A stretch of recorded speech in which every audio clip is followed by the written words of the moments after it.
Matapos nang umalis ni Tandang Bailey ay sinabi ni Zuan na 3 oras na silang tumatakbo, at tinanong ang ating bida kung nakita na ba niya ang isla na sinasabi ng lolo niya. Naagad namang tinuro ng ating bida, at napamura nga si Zuan dahil mukhang may diferensya nga ang mga mata niya at hindi agad nakita ang malaking isla. Mukhang maganda nga daw ang islang ito, at nang magtungo sila dito ay nakita ang mga ginawa nilang pader.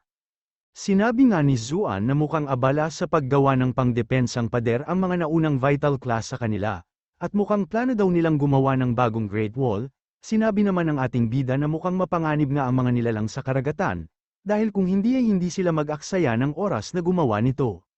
Ilang sandali pa ay binati at tinawag sila ng lalaking ito, nagpakilala nga siya bilang si Mutchenkong ang kapitan ng ika-42 squad. Sinabi nga nito na ngayong sumali na ang ating bida sa squad nila ay kailangan nilang magtulungan upang labanan ang mga kalaban nila. Nagload nga ang utak ng dalawa at napapaisip kung kailan sila sumali sa squad nila. Lumapit nga ang mga ito at sinabing ito ang patakaran na ginawa ni Tandang Bailey. May 42 squad sa islang ito at kahit sinong tao na makita namin ay agad na isasali sa squad upang maiwasan ang pag-aaway. Kung totoo nga ito wika ng ating bida ay hindi ba dapat ang malalakas ang kapitan? Pero bakit at paano daw naging kapitan ang mahinang nilalang na ito?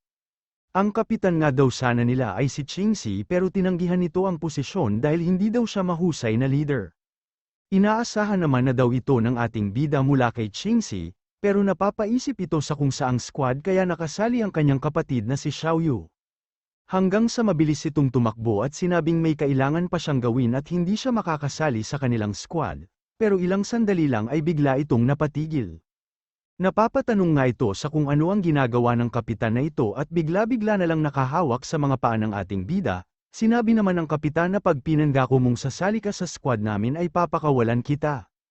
Niyakap nga niya ng mahigpit ang ating bida at sinabing kulang sila sa tao, at dahil sa gwapo at malakas ang karisma nila ay malamang na sila ang pinakamahusay sa lahat ng mahuhusay, sabay muling nakiusap na sumali ang ating bida sa kanilang squad.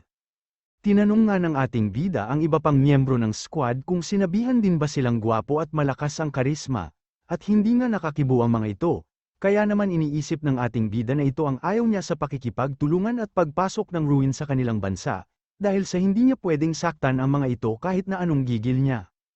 Sinabi nga ng ating bida na madami na siyang na-recruit na gwapo at malakas ang karisma.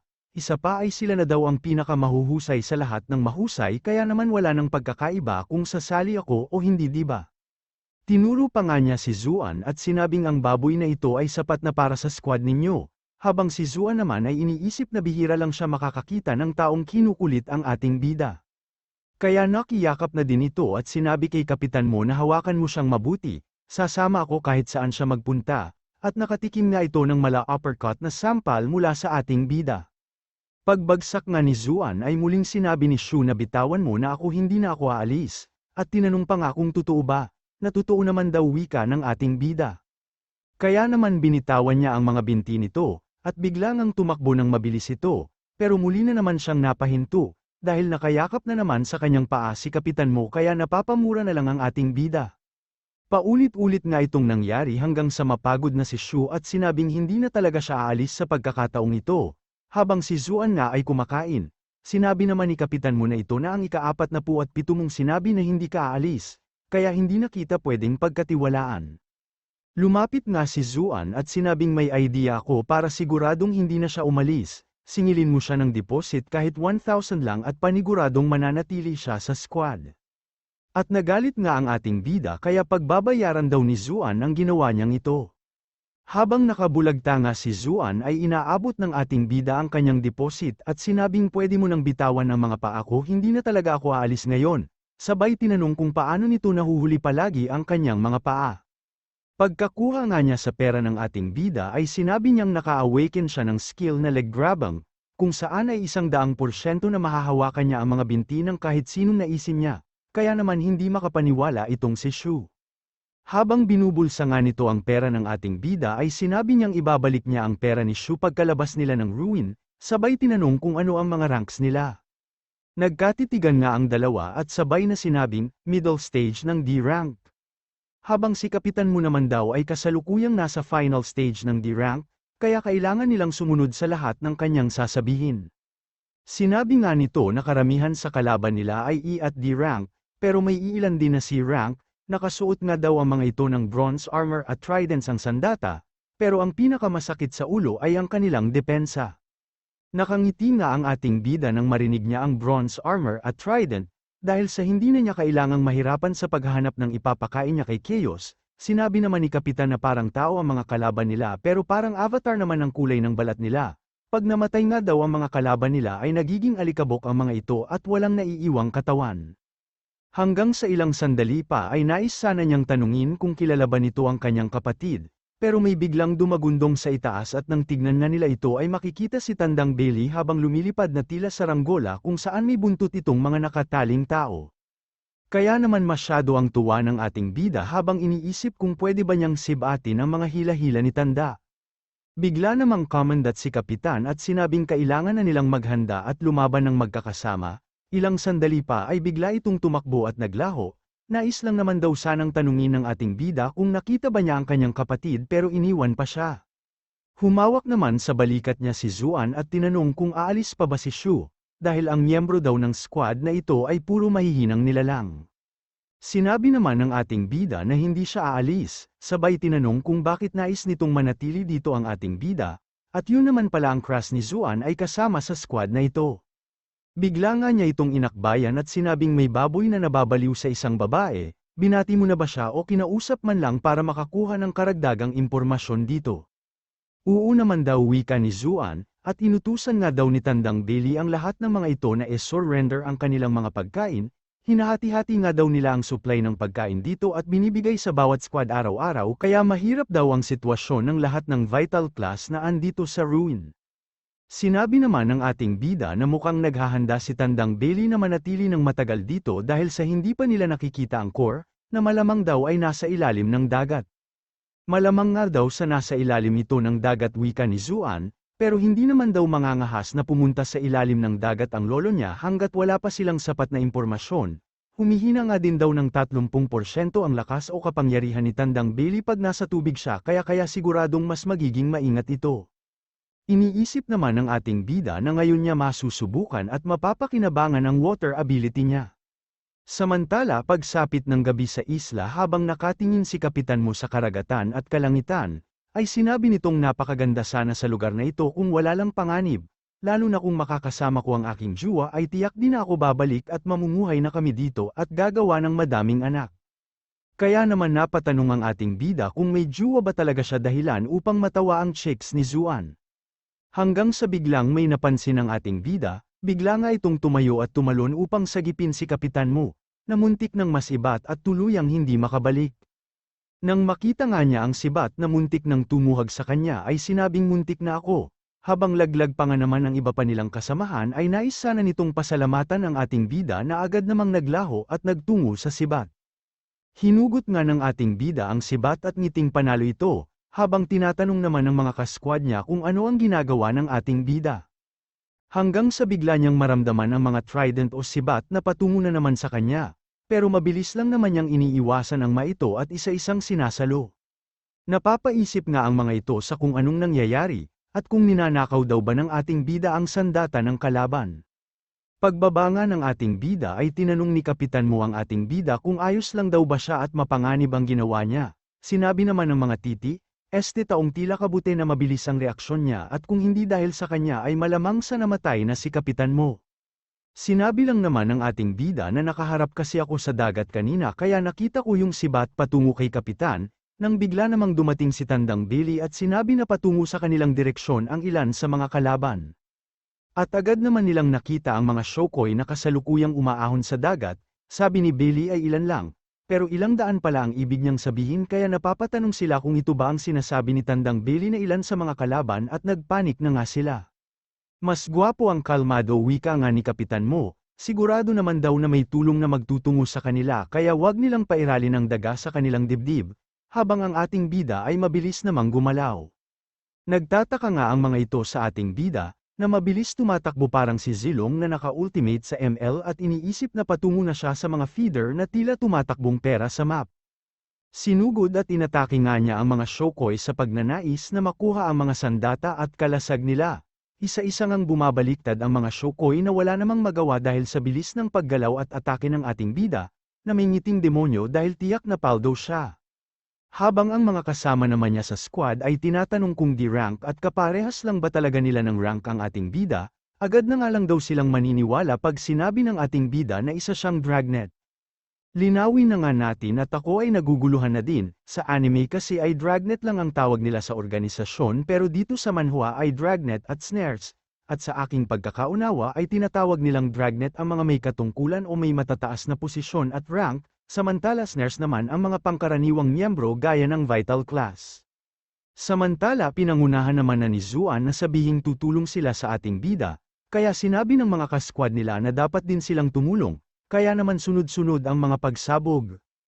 Kaya naman tago sa helmet ang bukol ng Shokoi na ito, ngunit biglang napansin ni Zuan na tila may kakaiba dito dahil madali nilang natatalo ang mga Shokoi, at tinanong na ang ating bida kung nasaan ang mga sandata ng kanilang mga kalaban.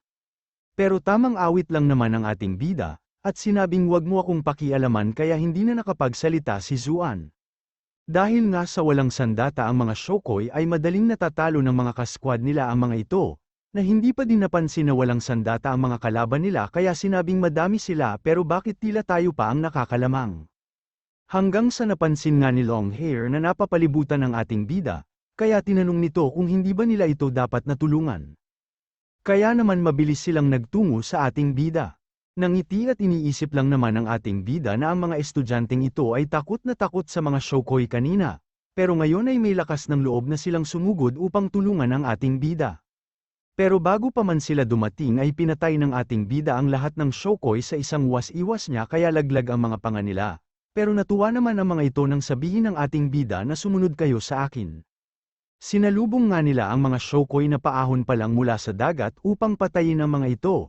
Ilang sandali pa ay napapatanong si Kapitan Mo kung nasaan ang sandata ng mga ito. Sinabi naman ni Longhair na hindi ko alam kanina lang nakita ko hawak pa ng mga Shokoi ang sandata nila.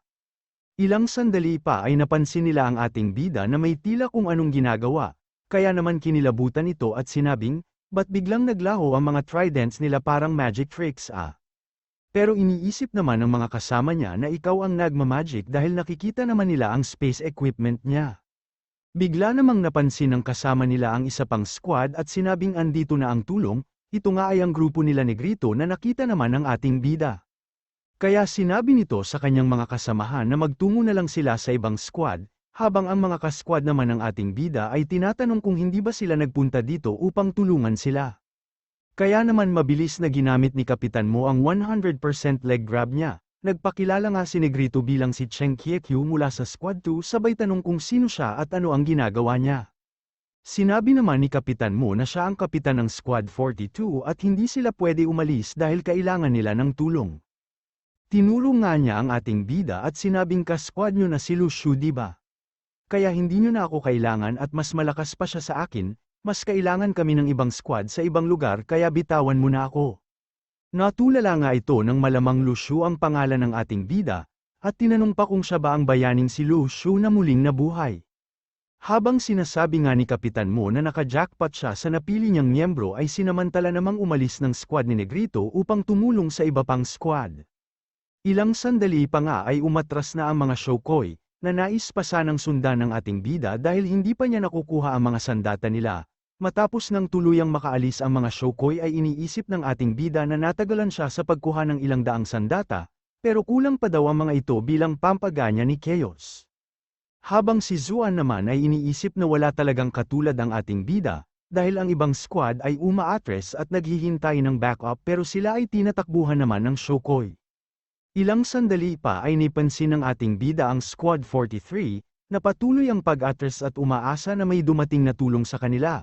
Kaya naman sinabi ng ating bida na kailangan nating tulungan ang mga kasama natin. Matapos nito ay nagulat sila sa bilis ng pagtakbo ng ating bida, pero hindi sa Squad 43 kundi sa dagat. Samantala sa likod naman ng Squad 43, ay biglang sumulpot ang ating bida at inatake ang mga Shokoi na ito. Ang isa nga sa mga Shokoi ay nasangga ang pag-atake ng ating bida, pero napaluhod at durog ang mga buto nito. Masaya nga ang mga kasama ng ating bida habang sinasabi na siguradong hindi inaasahan ng mga Shokoi na mag-isa siyang susugod, sabay sinabing kailangan nilang tulungan ulit ang ating bida. Ilang sandali pa ang nakalipas ay natapos na nilang linisin ang mga Shokoi dito kaya makakapunta na sila sa Squad 43 upang tumulong. Iniisip nga ng ating bida na nais mag-surprise attack ng mga Shokoi pag wala siya, pero pwede niya daw itong gamitin laban sa kanila upang mapalabas at manako niya ang mga sandata ng Shokoi. Nang makita nga ng lalaking ito mula sa Squad 43 ang grupo ng ating bida ay sinabi niyang, oras na para lumaban, andito na ang tulong. Pero natulala ito nang biglang lumiko ang grupo ng ating bida, dahil nakita na naman niya ang grupo ng mga Shokoi na nais umatake sa kanilang likuran. At paulit-ulit nga itong nangyari, kung saan pupunta ang grupo ng ating bida sa Squad 43, pero bigla din silang babalik sa kanilang base, dahil kada aalis ang ating bida o Squad 42 sa kanilang base ay sumusugod ang mga Shokoi. Hanggang sa ilang sandali pa ay napapatanong na ang lalaking ito mula sa Squad 43 kung tutulungan ba talaga sila ng ating bida, habang ang kapitan naman ng Shokoi ay sinabing masyadong magulang ang ating bida dahil nagpapanggap itong umaalis pero agad din namang bumabalik upang ubusin ang tauhan niya. Makalipas nga ang 5 oras ay ganap nang natapos ang kanilang labanan, nang lumapit nga si Kapitan Mo ay sinabi ng ating bida na parang hindi nauubos ang mga Shokoi at masyado silang madami. Sinabi naman ni Kapitan na bumalik na sila sa dagat at mukhang tapos na ang una nilang pag-atake. Tinanong naman ng ating bida kung gaano kahaba ang gabi dito, hindi daw nila masiguro pero ang gabi daw dito ay kasing haba din ng araw, at kung ikukumpara sa pangkaraniwan nilang araw sa labas ng ruin ay katumbas na 9 na gabi ang isang gabi sa loob ng ruin na ito. Masyado nga daw mahaba ang gabing ito, wika ng ating bida, kaya naman inutusan niya si Kapitan Mo na pagpahingain na muna ang kanilang mga kasamahan. Pero teka lang daw pala at tinanong nga ng ating bida kung kamusta ang sitwasyon at mga kasamahan nila. Sinabi nga ni Kapitan na may 139 ang sugatan at 12 naman ang malubha habang 3 naman ang namatay. Natahimik nga ang ating bida habang iniisip na ginawa naman niya ang lahat sa abot ng makakaya niya, pero bakit mayroon pa ding namatay sa mga kasamahan nila. Inutusan nga niya si Kapitan na ilibing na ang mga namatay at pagpahingain ang mga nasugatan ng malubha, habang ang mga minor na sugat ay patuloy niyang pagbantayin, at tinanong naman ni Kapitan kung ano ang gagawin ng ating bida.